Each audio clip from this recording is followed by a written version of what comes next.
Assalamualaikum warahmatullahi wabarakatuh. Selamat pagi semuanya. Waalaikumsalam warahmatullahi wabarakatuh. Kita sampai pada hari ini di pertemuan yang ke-13 dari kelas ini, dan kita akan membicarakan pada hari ini tentang analisis lokasi. Sambil menunggu bahannya yang akan saya presentasikan pada pagi hari ini, bahwa pada intinya analisis lokasi ini adalah bagaimana kita melakukan perhitungan kelayakan analisis lokasi, yang menganalisis kelayakan sebuah lokasi, misalnya untuk membangun sebuah pabrik atau untuk memasarkan suatu produk, ya. Dan dari perhitungan analisis lokasi ini nanti akan kita dapatkan lokasi terbaik dari serangkaian atau berbagai macam alternatif lokasi. Nah, kalau kita sudah berbicara tentang kelayakan, ya, maka yang namanya kelayakan itu salah satunya faktornya adalah soal biaya, ya, biaya transportasi, kemudian biaya distribusi, ya. Dan kalau kita sudah berbicara soal biaya, maka pada intinya analisis lokasi ini adalah mencari, ya, mencari dua hal. Yang pertama adalah carilah lokasi yang paling dekat dengan sumber, baik itu merupakan sumber bahan baku maupun sumber tenaga kerja. Yang kedua, carilah lokasi yang bisa memberikan biaya yang harus dikeluarkan seminimum mungkin. Nah, itu intinya akan kita pelajari pada hari ini. Jadi, ada dua hal, gitu ya. Carilah lokasi yang paling dekat dengan sumber, baik itu sumber tenaga kerja maupun sumber bahan baku. Yang kedua, kita harus mencari lokasi yang dekat, ya, dengan, kenapa harus sumber bahan baku sama sumber tenaga kerja itu dekat? Nah, salah satunya adalah pertimbangan mengenai biaya yang akan kita keluarkan. Bahan ini memang belum saya bagikan di classroom, ya, tapi nanti bersama absen juga akan saya bagikan, seperti beberapa minggu yang lalu saya bagikan bahan dan absensi di ujung perkuliahan. Ya, jadi bukan sebuah masalah itu, ya.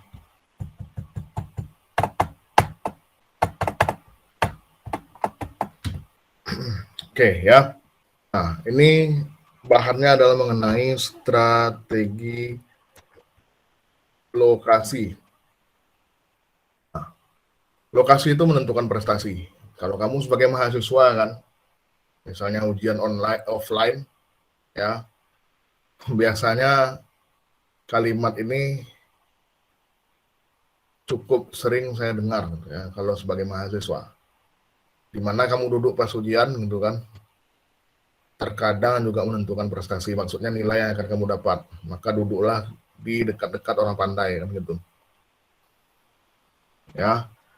Nah, dalam hal lokasi ini juga hampir sama. Ya. Kenapa? Ya, karena lokasi itu erat kaitannya dengan dua hal tadi. Ya, yang pertama, haruslah kita mencari suatu lokasi strategis supaya dekat dengan sumber tenaga kerja dan sumber bahan baku. Yang kedua, kenapa yang pertama tadi itu harus kita cari yang dekat pada sumber bahan baku maupun sumber tenaga kerja, supaya nantinya biaya yang dikeluarkan untuk dua hal ini bisa kita minimumkan. Sebagaimana kita ketahui bersama bahwa di dalam manajemen operasional, ya, sekali lagi, dalam manajemen operasional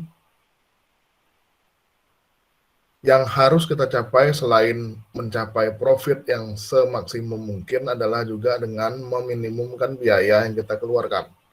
Jadi maximizing profit and minimizing cost. Ya, dan dengan demikian strategi lokasi adalah hal yang tidak dapat diabaikan oleh perusahaan. Ya. Oke, dengan demikian namanya strategi lokasi tidak bisa diabaikan oleh perusahaan. Nah, pentingnya lokasi itu apa? Kenapa penting? Ya. Nah, yang pertama adalah kaitannya dengan ekspansi usaha atau perluasan usaha. Ya. Mungkin dalam melebarkan atau meluaskan usaha itu kita tidak perlu pindah tempat. Memanfaatkan fasilitas yang ada, kemudian kita hanya memperluas fasilitas yang ada. Jangan pindah tempat. Ya. Yang kedua, ya, lokasinya kita pertahankan. Ini dalam hal perluasan usaha ya atau ekspansi usaha. Tapi ya dengan menambah fasilitas yang ada. Misalnya selama ini di lokasi kita jualan makanan nih, tempat nongkrong. Gitu ya. Kita mau tetap di situ tapi fasilitasnya kita tambah. Misalnya selama ini kita tidak menambah atau tidak ada wifi, hanya sekedar untuk nongkrong-nongkrong biasa aja. Nah, dengan mempertahankan tempat di tempat yang sama, kita tambah wifi-nya. Itu akan menjadi suatu nilai tambah. Ya. Nah, yang ketiga adalah menutup fasilitas yang ada. Maksudnya kita tutup yang ada sekarang, kemudian pindah ke lokasi yang lain. Nah, pada umumnya yang namanya strategi lokasi atau analisis lokasi ini adalah sesuatu hal yang terkait dengan keputusan jangka panjang. Ya, artinya efeknya hampir menetap.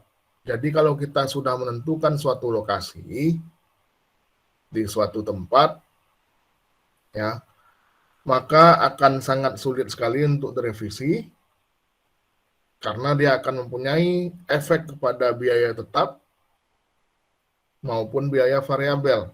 Nah, di sini ada biaya tetap dan biaya variabel, fixed cost dan variable cost-nya.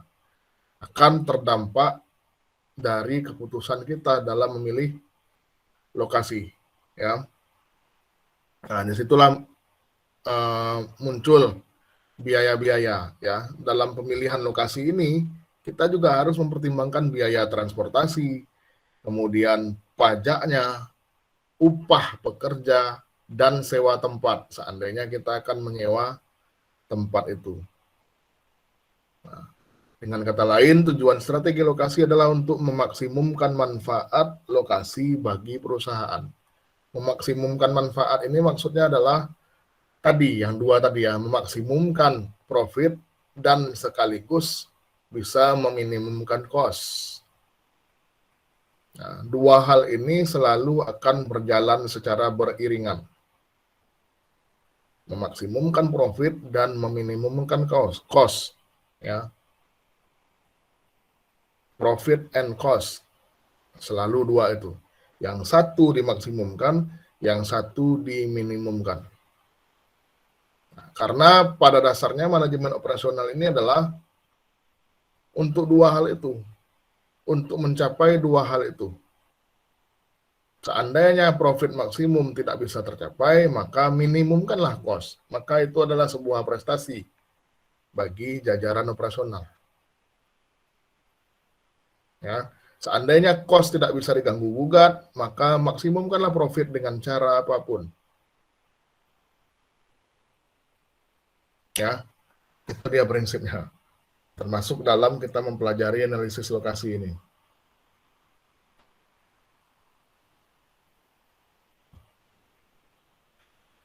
Nah, faktor-faktor apa yang mempengaruhi lokasi yang akan kita pilih? Yang pertama itu adalah jelas produktivitas tenaga kerja. Ya, produktivitas tenaga kerja ini termasuklah dengan lokasi yang kita pilih. Kenapa? Karena lokasi yang strategis. Ya, strategis itu maksudnya bukan hanya menguntungkan bagi perusahaan, tapi juga menguntungkan bagi tenaga kerja, mungkin karena dekat dari sumber tenaga kerja, maka ya bagi perusahaan keuntungannya adalah ya dia cenderung akan mendapatkan biaya tenaga kerja yang menurut perhitungan perusahaan itu lebih murah kalau lokasinya strategis. Nah, berikutnya ya bagi karyawan atau bagi pekerja, apa yang menguntungkan lokasi strategis itu? Yang pertama mungkin dia akan dekat dengan tempat tinggalnya. Karena di situ adalah sumber tenaga kerja, dekat dengan tempat tinggalnya. Kemudian dia tidak banyak-banyak membuang waktu. Ya. Sehingga ya dari soal ketepatan waktu, ya, dari soal semangat kerja karena mungkin dekat dari tempat tinggalnya atau lokasi strategis itu kemudian dekat dengan sumber tenaga kerja, dia tidak kesulitan dalam mencapai lokasi. Ya. Sehingga dengan suasana yang terbangun di lokasi yang strategis ini, ya, diharapkan para pekerja itu bisa istilahnya menjaga produktivitasnya supaya jangan sampai turun. Nah, kalau perlu ditingkatkan secara berkesinambungan. Ya. Nah, yang kedua adalah soal nilai tukar dan risiko mata uang. Kenapa? Karena kalau kita sudah berbicara soal analisis lokasi, pada umumnya perusahaan yang berbicara soal analisis lokasi itu mainnya sudah di tataran global. Ya. Mainnya atau industrinya sudah di tataran global. Artinya, ya, lokasi yang strategis pun itu dipengaruhi juga oleh nilai tukar dan risiko mata uang. Nah, misalnya, ya, kita mau bikin pabrik nih di luar negeri. Ya, bikin pabrik di luar negeri ada alternatif 3 negara. Ya. Kita mau buat pabrik di mana ya? Di Amerika, di Cina, ya. Atau misalnya kita bikin pabrik di Eropa. Nah, di Cina, di Amerika, atau Eropa. Nah, kenapa nilai tukar ini berpengaruh di sini? Karena di Cina sekarang orang Cina tuh kalau misalnya ada perdagangan internasional, ya, dia pakai mata uangnya, renminbi yuan tuh, RMB, ya, yuan. Kalau Amerika juga begitu, dollars. Dan kalau orang Eropa, apabila negara itu adalah anggota Uni Eropa, maka dia akan pakai euro. Ya, kecuali Inggris yang sudah keluar dari Uni Eropa. Ya, dia tetap pakai pound sterling. Nah, lokasi ini kemudian kita lihat ya, nilai tukar mata uangnya itu seperti apa. Kemudian kebijakan mata uangnya itu seperti apa. Nah, kalau misalnya kita gitu ya, kita perusahaan Indonesia mau bikin pabrik di 3 negara tadi, Cina, Amerika, Eropa. Saya ambil contoh di Eropa ini adalah Inggris. Misalnya ya, Inggris. Nah, tentu saja lokasi yang kita pilih itu adalah kita juga mempertimbangkan risiko nilai tukar mata uang dan kondisi geografis. Secara umum, ya, yang paling mending di antara 3 itu kalau kita lihat secara kasat mata, yang paling mending adalah kalau kita menempatkan pabrik di Cina. Kenapa?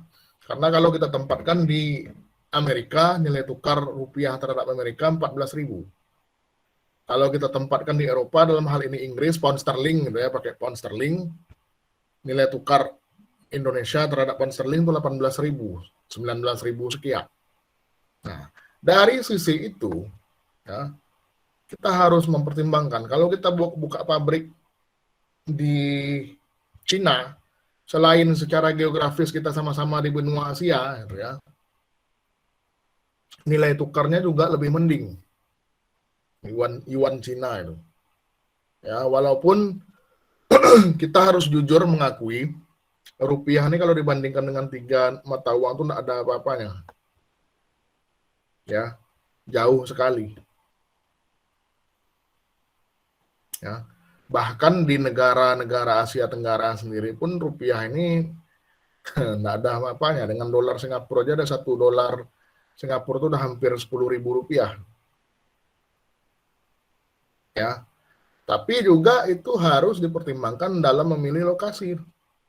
Karena nanti kaitannya adalah dengan harga bahan baku, kemudian kaitannya adalah dengan distribusi ke pemesan produk kita, kemudian kaitannya adalah dengan harga jual dari produk yang kita tawarkan kepada konsumen. Nah, ini adalah efek-efek ekor, ya, efek-efek ekoran dari pemilihan lokasi, ya, tail effect namanya, efek ekoran, ya. Nah, berikut. Nah, putusan untuk lokasi perusahaan yang beroperasi secara global. Nah, nomor 3 adalah biaya, ya. Biaya yang terkandung dalam lokasi ada 2 macam, yaitu pertama adalah biaya nyata atau tangible cost yang dapat dihitung atau secara langsung dikenali secara tepat, ya, meliputi biaya pelayanan tenaga kerja, ya, biaya pelayanan umum nih, biaya pelayanan umum, lalu tenaga kerja, bahan mentah, pajak, penyusutan, dan biaya lainnya. Ya, sedangkan yang kedua adalah biaya tidak nyata atau intangible cost, lebih sulit ditentukan, kualitas pendidikan, siapa calon karyawan, kemudian standar hidup, dan lain-lain yang mempengaruhi proses rekrutmen. Ya, ada biaya rekrutmen tenaga kerja. Nah, yang keempat adalah sikap dan peraturan pemerintah. Ya, itu jelas. Yang kelima adalah kedekatan dengan pasar, terutama 2 hal, pasar bahan baku dan pasar tenaga kerja. Ya. Yang keenam adalah kedekatan dengan supplier, ini tadi ya, penyedia bahan baku tadi. Nah, apabila bahan baku mudah rusak, biaya transportasinya kemudian mahal, kemudian jumlah produk yang banyak. Ya, 3 hal itu tuh yang dipertimbangkan. Nah, kemudian yang ketujuh adalah kedekatan dengan pesaing. Nah, ini kalau misalnya kedekatan dengan pesaing, kita bercerita soal kedekatan dengan pesaing, maka yang akan kita banyak bercerita di sini adalah soal clustering. Ya, mungkin cukup mengherankan bagi kita. Ya, clustering. Nah, kalau clustering ini contoh gampangnya adalah bagaimana kemudian sebuah gerai Indomaret itu biasanya akan selalu berdekatan dengan gerai Alfamart. Ya, padahal dua ini, ya, kedua-duanya saling bersaing. Tapi itu di sisi lain tidak mengherankan bagi kita. Ya, kenapa dua hal ini kemudian tidak mengherankan, atau misalnya Indomaret dan Alfamart itu saling berdekatan pun tidak mengherankan bagi kita, karena adanya pertimbangan bahwa misalnya di lokasi itu adalah gampang mengakses informasi. Ya, gampangnya mengakses informasi. Nah, karena adanya kemudahan akses informasi, ya, kemudian dua perusahaan yang saling bersaing ini memutuskan untuk membangun gerainya di lokasi yang berdekatan. Nah, kemudian adanya sasaran pasar yang melimpah di suatu lokasi, sehingga misalnya Indomaret dan Alfamart tadi memutuskan membangun juga di lokasi yang saling berdekatan. Ya, tidak akan jauh tuh dua-duanya, dan kedua-duanya, ya, hadirnya di situ, ya, adalah dilema. Ya, kalau udah menentukan lokasi ini kadang-kadang kita dilema, bersaing kok dekat-dekatan gitu. Bahkan mungkin kalau kita berseluruh ya saling intip-intipan. Nah, tapi inilah tuntutan dari sebuah analisis lokasi. Ketika lokasi itu dipandang dan dianggap bisa memberikan suatu imbalan berupa profit, maka selama masih belum ada yang melarang aturannya, silakan saja bangun dekat-dekatan. Gerai-gerainya. Namanya clustering. Nah, ketika usaha kita bangun di dekat pesaing. Ya. Nah, lalu keputusan untuk perusahaan yang beroperasi secara global. Global berarti sudah akan mendunia. Artinya dia tidak hanya beroperasi secara lokal, tapi juga dia buka cabang di tempat lain, di negara lain, di lokasi lain yang berbeda secara latar belakang budaya. Ya. Nah, apa saja yang dihadapi untuk menentukan lokasi ini adalah nomor satu, risiko politik. Kenapa risiko politik? Karena ini erat kaitannya dengan regulasi dan aturan-aturan yang ditetapkan oleh pemerintah setempat. Di Indonesia ini kalau kita mau memasukkan suatu barang impor, terutama misalnya elektronik, katakanlah itu smartphone, televisi, ya, laptop, ya misalnya. Nah, di Indonesia ini ada aturan namanya tingkat komponen dalam negeri yang harus minimal 30%. TKDN namanya. Nah, TKDN ini salah satunya itu ya, untuk memenuhinya adalah mewajibkan setiap vendor atau pembuat barang elektronik itu menyediakan buku petunjuk penggunaan dalam bahasa Indonesia. Itu satu. Yang kedua, lebih bagus lagi kalau misalnya pabriknya ada di sini. Minimal untuk perakitan. Ya, TKDN tuh. Yang ketiga, kalau nggak bisa juga, minimal ada aplikasi-aplikasi di toko aplikasi itu yang dibuat oleh orang Indonesia. Nah, makanya untuk memenuhi TKDN, ini contohnya adalah smartphone. Kalau kamu beli handphone baru, kamu lihat bloatware atau aplikasi-aplikasi yang sebenarnya tidak kamu install, belum kamu install sama sekali, karena kamu beli handphone baru keluar dari kota, gitu ya. Tapi udah ada di situ, apa contohnya? Babe, misalnya. Aplikasi Babe itu ada di mana-mana, gitu ya. Nah, itu adalah aplikasi orang Indonesia. Apa tujuannya dimasukkan oleh yang bikin handphone? Supaya bisa memenuhi TKDN 30% tadi. Nah, ini lokasi kan? Lokasi pabriknya misalnya. Ya, Asus, Infinix, dan segala macam merek smartphone itu, ya, Xiaomi, ada pabrik perakitannya di Batam sana. Ya, karena aturan di Indonesia ini udah begitu. Dan itulah yang belum bisa dipenuhi sampai sekarang oleh yang namanya produsen apel digigit. Ya. Produsen Apple digigit tuh. Itu belum bisa dipenuhi sampai sekarang. Apa buktinya? Tidak ada pabrik perakitan iPhone di Indonesia. Karena kalau sempat ada pabrik perakitannya, maka harganya akan bisa ditekan jauh lebih murah. Dia tidak sanggup memenuhi TKDN yang 30% itu.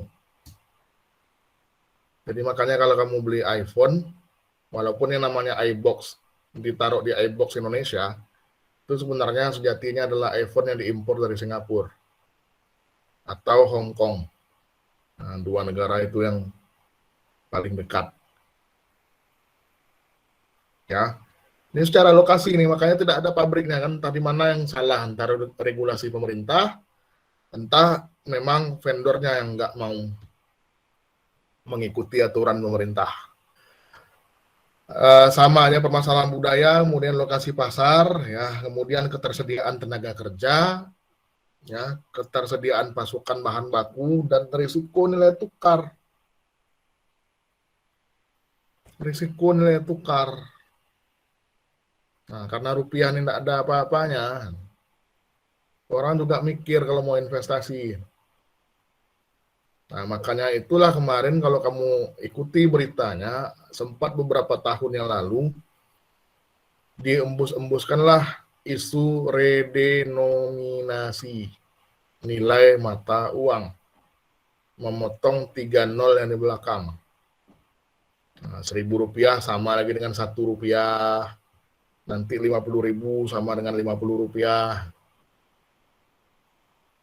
Ya, hanya memotong angkanya saja, nilainya tetap sama. Ya, kalau Rp1.000 nanti kalau jadi kebijakan itu dilakukan adalah 1 juta sekarang, gitu, karena 3 nol belakangnya udah dihilangkan. Gitu. Tuh. Ya. Nah, kemudian keputusan pemilihan lokasi daerah atau region. Yang jelas adalah yang pertama dipertimbangkan keinginan perusahaan, kemudian segi-segi yang menarik dari wilayah tersebut, mulai dari budaya, pajak, atau aturan-aturan lain yang ditetapkan oleh pemerintah. Kemudian yang ketiga, ketersediaan tenaga kerja, upah tenaga kerjanya terutama, gitu ya.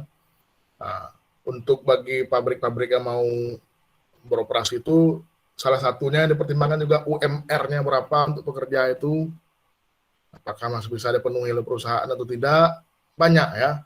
Jadi kalau analisis lokasi ini efek ekorannya banyak, tail efeknya itu banyak. Ya.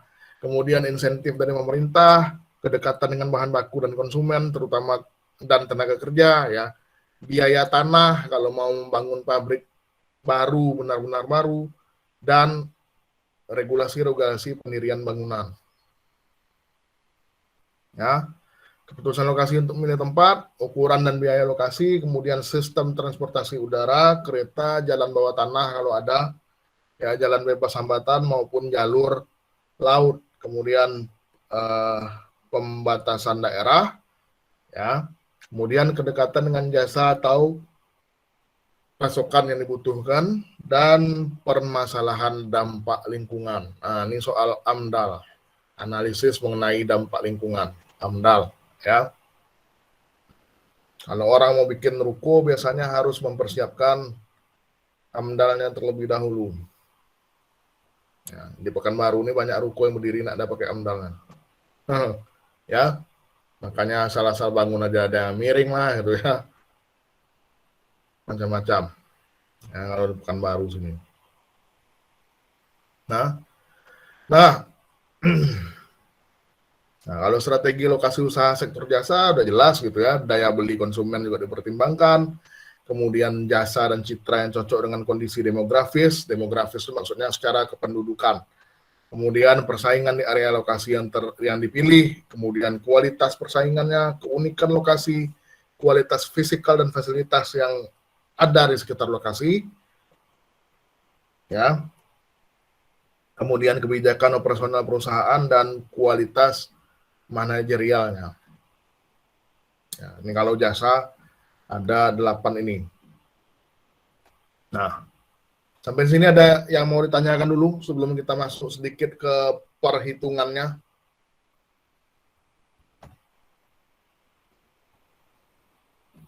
Ada yang mau ditanyakan?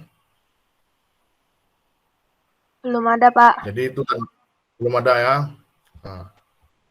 Oke. Bentar, Pak. Izin bertanya, Pak. Ya, silakan. Tadi kan Pak di penjelasan tuh kalau strategi lokasi ini merupakan untuk mengurangi biaya gitu kan Pak. Kalau seandainya kita membangun sebuah usaha tetapi jauh dari pemasokan bahan, itu gimana Pak? Apakah akan mengalami kerugian? Apakah biayanya akan bisa, maksudnya gimana ya Pak? Maksudnya tuh kalau seandainya jauh dari pemasokan, apakah sebuah bisnis itu juga bisa berkembang pesat gitu, Pak? Apakah Oke. maksudnya gitu, Pak? Ya, ya. Saya udah tangkap maksudnya. Terima kasih Feby, pertanyaan yang sangat bagus. Ya, kalau misalnya jauh dari pasokan bahan baku, Pak, gimana Pak? Apakah tetap akan bisa untung? Jawaban saya, tetap bisa untung. Nah, gimana caranya Pak? Pasokan bahan baku jauh. Kenapa kok bisa untung? Nah, pertama, kalau pasokan bahan baku jauh, kita harus mempertimbangkan ada namanya biaya transportasi. Kalau jauh kan tentu misalnya biaya transportasi itu lebih mahal daripada misalnya kalau misalnya dekat dengan pasokan, ya kan? Tetapi kamu harus ingat, untuk membentuk sebuah profit atau keuntungan, itu bukan hanya jauh dekatnya lokasi yang kita pertimbangkan. Oke lah kalau misalnya lokasi itu jauh. Kita mungkin udah kalah 1 poin daripada orang yang bisa bikin lokasi yang dekat dengan bahan baku yang dipasok misalnya. Di sisi lain gitu ya, kita bisa mengkompensasi itu. Jadi ini balas-balasan nih. Kalau misalnya kita kalah 1 poin di lokasi yang jauh dari bahan baku, ya maka kita harus memikirkan ya, apakah kemudian lokasi yang jauh ini dekat dengan sumber tenaga kerja. Nah, kalau misalnya dia dekat, berarti kan biaya tenaga kerja bisa jauh lebih murah. Nah, terkompensasi atau tidak dengan sumber bahan baku yang jauh tadi. Kalau misalnya dia terkompensasi, nggak masalah. Ya, terkompensasinya maksudnya tertutupi tidak biaya transportasi yang besar tadi. Nah, maka kita harus cari faktor lain. Oke lah, misalnya biaya transportasinya besar. Tapi kita harus cari faktor lain. Ya, tenaga kerjanya harus dekat dengan lokasi yang kita pilih. Nah, jangan kalah terus kita poinnya. Udahlah jauh dari bahan baku, jauh pula dari tenaga kerja. Itu not recommended, ya, tidak direkomendasikan. Nah, tapi kalau misalnya jauh dari bahan baku, memang jauh dari bahan baku, tapi dekat dengan tenaga kerja. Nah, kita harus ada hitung-hitungannya lagi di situ ya. Apakah lokasi yang jauh dari bahan baku ini biaya transportasinya bisa tertutupi oleh biaya tenaga kerja yang bisa ditekan lebih murah. Karena apa? Karena kebetulan lokasi yang kita pilih ini walaupun jauh dari bahan baku, dia dekat dengan tenaga kerjanya. Nah, kalau seandainya itu bisa terkompensasi, maka kalau ditanyakan, Pak, apakah masih bisa tetap dapat untung? Jawabannya masih bisa. Nah, karena biaya-biaya krusial yang penting itu masih tertutupi dengan cara kita itu tadi. Jadi kalau misalnya memang jauh dari bahan baku, bukan pasti rugi, ya, atau bukan pasti biayanya banyak keluar, ya. Jadi di sini adalah perhitungan kita yang harus cermat, ya. Jangan sampai semuanya jauh. Udahlah jauh dari bahan baku, jauh juga dari tenaga kerja, jauh juga dari konsumen. Nah, seandainya jauh dari bahan baku, tapi dekat dengan konsumen, ramai orang di situ, ya, yang mau beli produk kita. Nah, itu akan jadi suatu jaminan bahwa usaha kita akan profit. Banyak orang tinggal di dekat lokasi yang kita pilih. Ya, bisa kita berpromosi kan ke segmen-segmen konsumen yang ada di dekat lokasi yang kita pilih. Jangan jauh semua, ya. Udahlah jauh dari bahan baku, jauh juga dari tenaga kerja, jauh juga dari konsumen. Ya udahlah sendirian. Jadi situ kita bikin pabrik gitu ya. Ya, jadi harus kita pertimbangkan dengan sebaik-baiknya. Karena ada banyak faktor yang menentukan ini. Bukan hanya sekedar lokasi yang dekat dengan bahan baku saja. Tapi lokasi itu juga harus dipertimbangkan apakah dekat dengan tenaga kerja, apakah dekat dengan konsumen, apakah pasarnya bagus di sana, dengan adanya banyak orang di sana, ya, semuanya harus dipertimbangkan. Termasuk juga kalau misalnya kita mengglobal adalah dengan mempertimbangkan regulasi-regulasi pemerintah dan nilai tukar mata uang. Ya, itu saya rasa jawaban Feby. Terima kasih pertanyaannya, bagus sekali. Ya. Pak, terima kasih Pak. Ya. Ada lagi pertanyaan? Pak, izin Pak. Ya. Ya. Untuk yang dekat dengan tenaga kerja tuh spesifikasinya seperti apa Pak? Mungkin maksudnya dekat dengan sebuah kos-kos gitu atau kayak mana Pak? Oh, Kan spesifikasi. biasanya kan datang dari berbagai daerah. Ya? Oke, terima kasih Latifah. Ya. Spesifikasi yang dekat dengan tenaga kerja. Ini pertanyaan bagus juga. Spesifikasi yang dekat dengan belibet pula ngomongnya.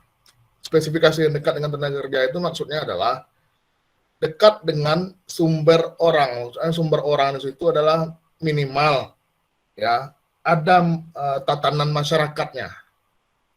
Artinya tatanan masyarakat di sini kayak yang saya bilang tadi, dekat dengan misalnya perumahan gitu ya.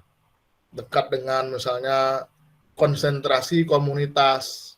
Konsentrasi komunitas ini maksudnya adalah ada sekelompok orang yang terkonsentrasi tinggal di dekat sana. Sehingga ya bisa kita cari ya siapa yang mau bekerja untuk kita. Itu spesifikasinya. Maksudnya adalah ada sebuah komunitas, suatu tatanan masyarakat yang terkumpul di satu daerah itu.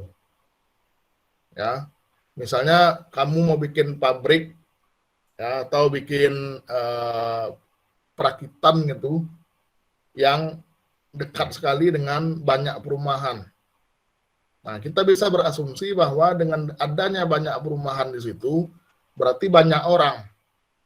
Ya, banyak orang yang bisa kita gunakan atau kita ajak untuk bekerja untuk kita. Nah, itu sumber tenaga kerja seperti itu. Ya, ada komunitas kelompok orang yang tinggal tidak jauh dari lokasi yang kita pilih. Sehingga kita bisa menawarkan pekerjaan. Oh, siapa yang mau kerja? Nih syarat-syaratnya. Kita bisa bikin dengan leluasa, bisa bikin lowongan kerja. Ya, kita harus pertimbangkan juga karena apa? Karena nantinya orang-orang yang bekerja untuk kita pasti akan membicarakan soal upah. Berapa nih saya mau dikasih? Saya tinggal 500 km dari sini, gitu kan? Nggak ngekos pulang balik misalnya. Misalnya ya, mana ada orang mau pulang balik 500 kilo setiap hari, gitu kan?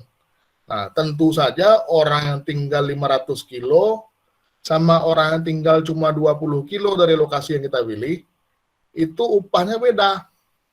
Pasti dia minta upah yang berbeda. Saya lebih jauh tinggalnya daripada ini. Kok sama aja upahnya? Ya kan?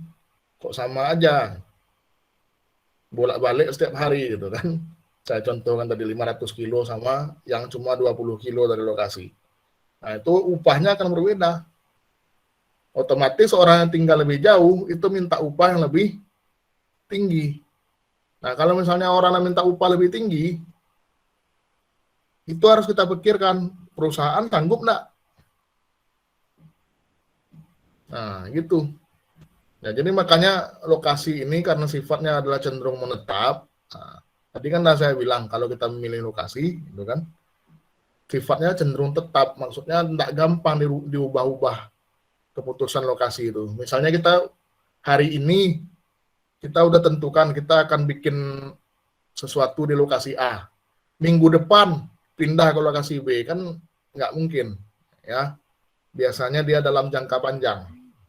Ya, dalam jangka panjang ini maksudnya adalah ya sekali dia menentukan di mana nih lokasinya. Ya, di mana lokasinya? Di sini misalnya. Dalam bertahun-tahun ke depan belum tentu dia akan pindah. Ya, belum tentu dia akan pindah. Bisa jadi aja dia tetap di lokasi itu selama 30 tahun gitu ya, 30 tahun, 40 tahun baru pindah. Ya, bisa jadi. Jadi keputusan analisis lokasi ini bukan keputusan yang sembarang. yang bisa tiba-tiba diputuskan, oh ya di sini aja, ada analisisnya, termasuk dalam hal biaya tenaga kerja. Ya, itu saya rasa jawabannya. Ya, ada lagi? Sebelum kita lanjut sedikit mengenai perhitungan yang gampang sebenarnya, kecuali satu mungkin yang agak ribet. Mungkin akan saya lanjut minggu depan tuh mengenai metode transportasi. Gitu ya. Nah, metode transportasi.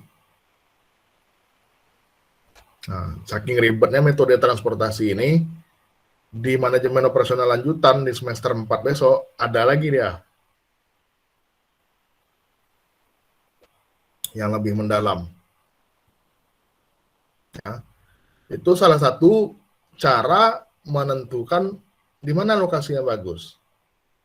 Nah, karena itu kaitannya adalah dengan biaya transportasi, bahan baku, dan tenaga kerja. Oke. Pak, Baik. izin Ya. lagi, Pak. Ya. Kalau kawasan industri itu biasanya diisi oleh banyak perusahaan atau kayak mana, Pak? Oke, pertanyaan bagus, terima kasih. Kawasan industri itu biasanya diisi oleh banyak perusahaan. Nah, sayangnya di Pekanbaru ini, di Riau ini sendiri tidak ada yang namanya kawasan industri, tidak ada, belum ada.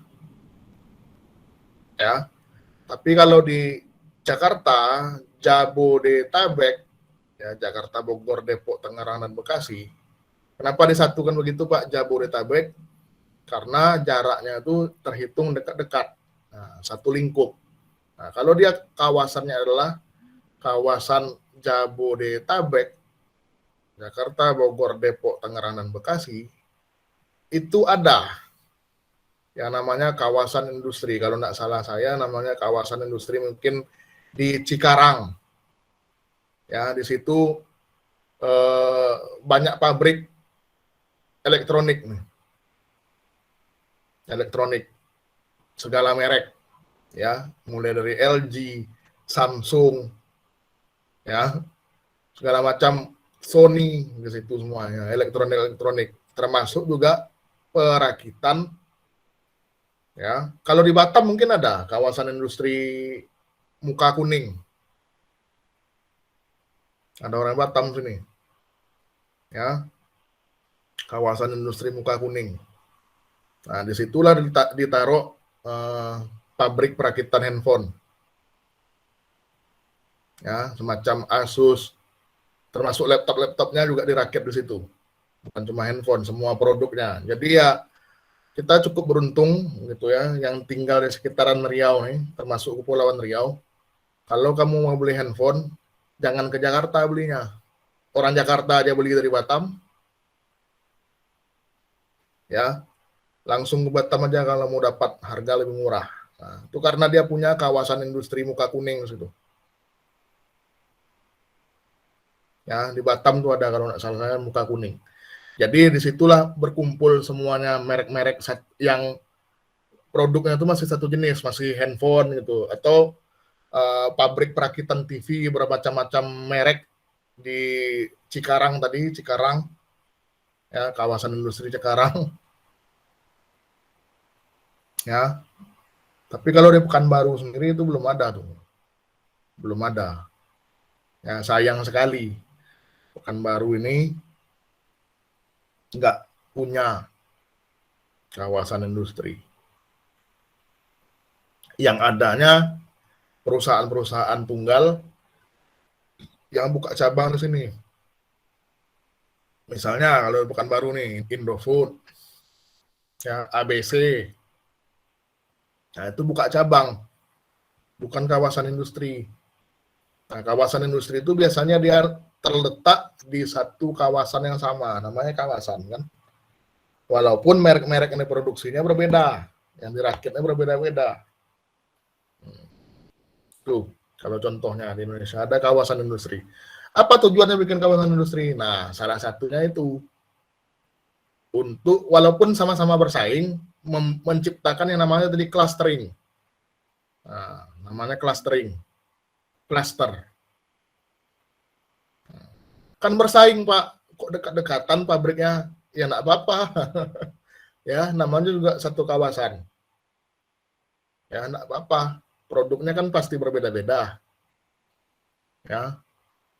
Kan bersaing, Pak. Satu kawasan, pabriknya dekat-dekatan, cuma jarak 100 meter. Misalnya di dalam satu kawasan itu. Ya enggak apa-apa. Ya, berarti kalau misalnya kita udah cerita kawasan industri, itu adalah sebuah kawasan yang besar. Besar. Ya. Sayangnya ini Pekanbaru ini enggak ada. Padahal Pekanbaru ini adalah daerah yang sangat strategis. Ya, termasuk yang di sekitarnya. Kalau misalnya bikin kawasan industri, apa salahnya bikin yang di sekitarnya? Yang paling dekat kabupaten apa? Kampar. Atau di Pelalawan, bikinlah kawasan industri apa. Nah, itu perlu dipikirkan clustering. Ya, ada klaster pengolahan keripik nenas misalnya di Kampar. Ya, seluruh pembuat keripik nenas tuh gabung sana. Ya. Kan bersaing, Pak, harganya nanti gimana? Ya udah tetapkan aja. Orang produk ini jual sejenis kok. Ya. Atau di Kampar sana kawasan industri makanan. Gabung sana kan. Nah, makanan-makanan tradisional. Ya. Kayak lope bugi. Satu kan sama keripik nenas tuh. Apa yang menjadi oleh-oleh khas misalnya dari daerah Kampar. Nah, termasuk perbatik-batikannya, batik-batik Kampar katanya. Ya.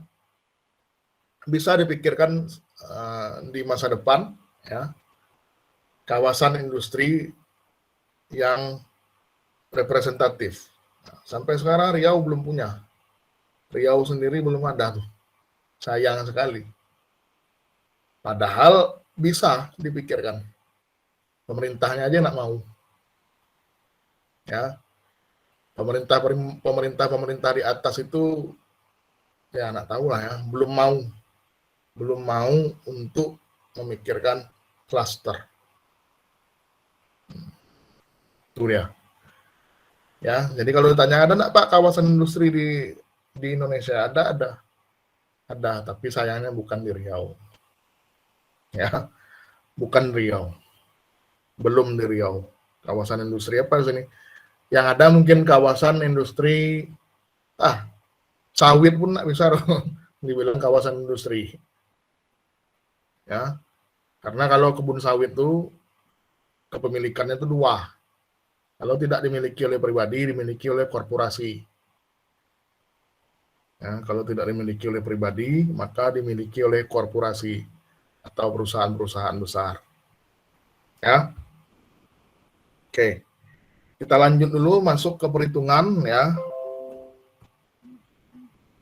Nah, ada 4 sebenarnya faktor perhitungan ini. Ada 4. Ya, yang pertama adalah faktor pemeringkatan lokasi atau location rating factor. Nah, ini langsung aja ke sini ya. Ada 5 aspek yang dipertimbangkan. Mulai dari teknologi, tingkat pendidikan, ya, aspek politik, aspek sosial budaya, kemudian aspek ekonomi. Nah, kemudian ya, Pak, dari mana datangnya bobot? Ya kan? Dari mana datangnya bobot? Bobot ini datangnya adalah ya dari perusahaan yang menentukan. Dan kalau kamu perhatikan total bobot ini harus 1. Berapapun aspek yang dipertimbangkan, total bobotnya ini harus 1. Nah, itu kuncinya. Berapapun aspek yang dipertimbangkan, total bobotnya harus 1. Siapa menentukan bobot? Perusahaannya. Dari mana dia tentukan? Dari hasil serangkaian pengamatan. Dari penelitian, dari survei yang dilakukan sebelum menentukan lokasi. Didapatkanlah bobot itu. Berapa bobotnya? Ya. Nah, kemudian dari 5 aspek ini ada 3 negara, tiga negara A, B, C. masing-masing negara dinilailah dari 5 aspek itu. Dari skala 1 sampai 10. Ya. Misalkan untuk teknologi, negara A dikasih poin 8, negara B 7, negara C 6. Ya. Artinya untuk teknologi saja, yang terpilih adalah negara A. Kalau untuk teknologi saja, masalahnya masih ada 4 hal yang lain. Ya. Jadi di sini adalah nilai dikali bobot negara. Ya, 0,15 dikali 8 1,2. 0,15 dikali 7 1,05. 0,15 dikali 6 0,9. Nah, itu dan seterusnya, ya. Kemudian nilai dikali bobot ini dijumlahkan untuk masing-masing negara. Sehingga untuk negara A dapatlah jumlah total 6,2. Untuk negara B dapatlah jumlah total 7,15. Untuk negara C dapatlah jumlah total 7,35. Nah, dari jumlah ini kemudian kita pilihlah yang memiliki nilai dikali bobot yang terbesar. Jadi kita sudah bisa menentukan dari sini, sudah nampak bahwa lokasi pabrik itu harus diletakkan di negara C. Kenapa, Pak? Karena dia memberikan jumlah nilai dikali bobot yang terbesar, 7,35. Ya. Sampai sini ada yang mau ditanyakan?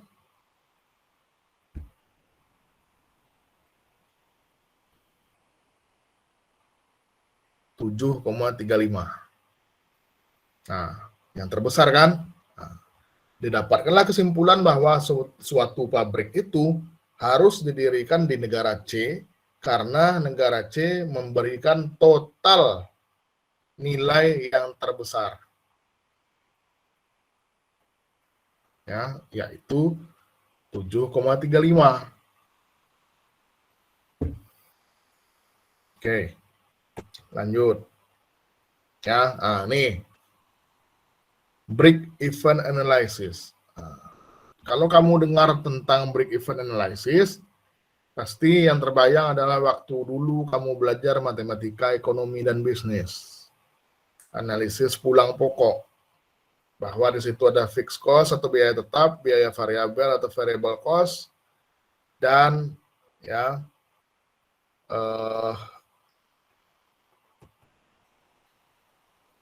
itu total cost. Ya, total cost adalah merupakan penjumlahan fixed cost atau biaya tetap dan variable cost atau biaya variabel.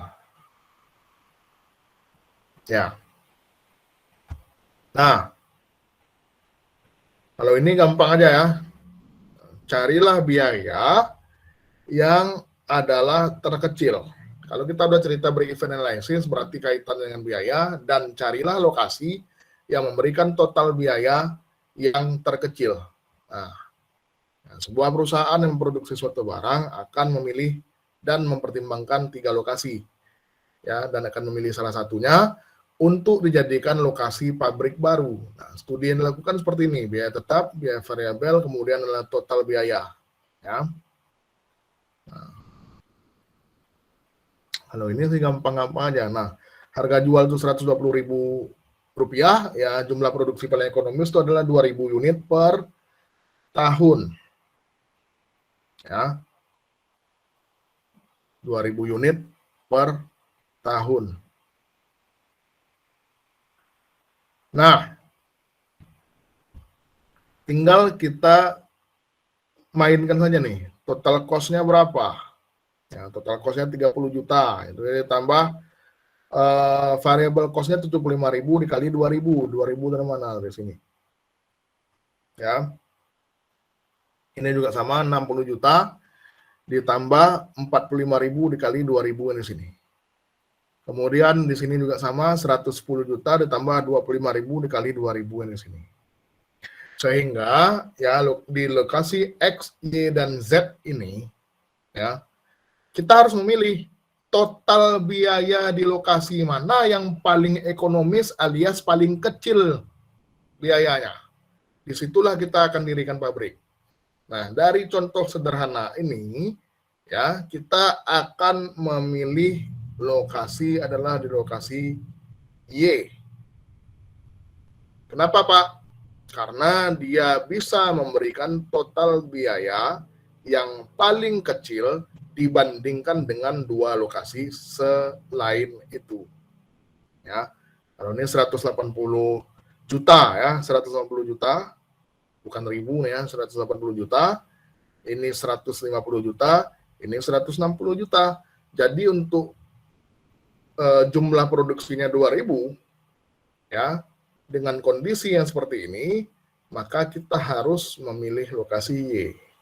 Sekali lagi, karena dia bisa memberikan total biaya yang terkecil dibandingkan dengan dua lokasi yang lainnya. Ya, untuk produksi 2000 unit. Untuk produksi yang lain-lain juga akan sama, ya. Kenapa? Sepanjang biaya tetap dan biaya variabelnya tidak berubah, segini-segini aja. Mau ditingkatkan pun produksinya, dia akan sama. Karena di sini adalah berbanding lurus, ya. Nah, tetap juga Y. Mau ditambah biaya produksinya, mau ditambah jumlah produksinya, juga akan sama. Tetap juga lokasinya adalah di Y. Sepanjang biaya tetap dan biaya variabelnya tidak berubah. Nah, sampai sini ada pertanyaan?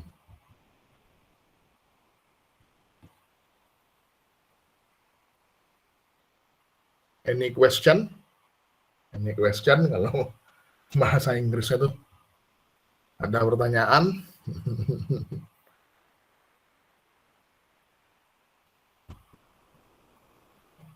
Oke, kita lanjut dulu ya. Ini adalah metode yang ketiga. Ya. Metode pusat gravitasi. Metode yang keempat, transportasi mungkin minggu depan, insya Allah. Ya. Karena itu agak memerlukan sedikit perhitungan yang lebih kompleks. Ya. Nah, terakhir di minggu ini adalah metode pusat gravitasi. Ya. Tidak usah pusing melihat rumusnya, kita langsung saja ke sini. Ya, bahwa metode pusat gravitasi itu, misalnya di sini ada 4 titik. Ya. Koordinat ini ditentukan oleh perusahaan. Ya, ini bukan dicari-cari sendiri nih, 30, 120. Kemudian jumlah barang yang dikirim per periode itu masing-masingnya itu berbeda-beda, 2000, 1000, 1000 dan 2000 unit, ya. Nah, di titik mana sebaiknya lokasi kita letakkan di koordinat berapa ya? Gampang ya. Tinggal dikalikan aja per koordinatnya. Misalnya koordinat X dulu. Ya, koordinat X dulu. Maka 30 dikali 2000 ditambah 90 dikali 1000 ya. Yang sebelah kiri ini berarti kan ini koordinat X, ini Y. Ya. 30 dikali 2000 ditambah 90 dikali 1000 ditambah 130 dikali 1000 ditambah 60 dikali 2000 per total semua ini. Yaitu sebesar 6000. Kita totalkan jumlah barang nih semua. Dapatlah titiknya 66,7. Untuk Y gitu juga 120 dikali 2000 ditambah 110 dikali 1000 ditambah 130 dikali 1000 dan ditambah 40 dikali 2000 per totalkan semua ini, yaitu sebanyak 6000 unit. Ya, didapatkanlah titik 93,3. Maka kalau digambarkan, maka inilah dia 66,7,93,3. Disinilah harus kita letakkan gravitasi itu atau pusat pabriknya supaya dekat ke semua. Ke sini dekat, ke sini dekat, ke sini lebih dekat, ya, ke sini juga dekat. Nah, di sinilah dia titik 66,7 dan 93,3 itu. Oke. Ya, begitu. Nah, ada yang mau ditanyakan sampai sini? Ada yang mau ditanyakan? Jadi untuk minggu ini sampai di situ dulu ya. Nah, ada satu metode lagi yaitu metode transportasi. Kita sambunglah minggu depan, insya Allah, di pertemuan yang ke-14. Nah, pertemuan ke-14 itu mungkin menjadi terakhir ya. Ada pertanyaan? Oke. Jadi, udah jam 9:30, hampir.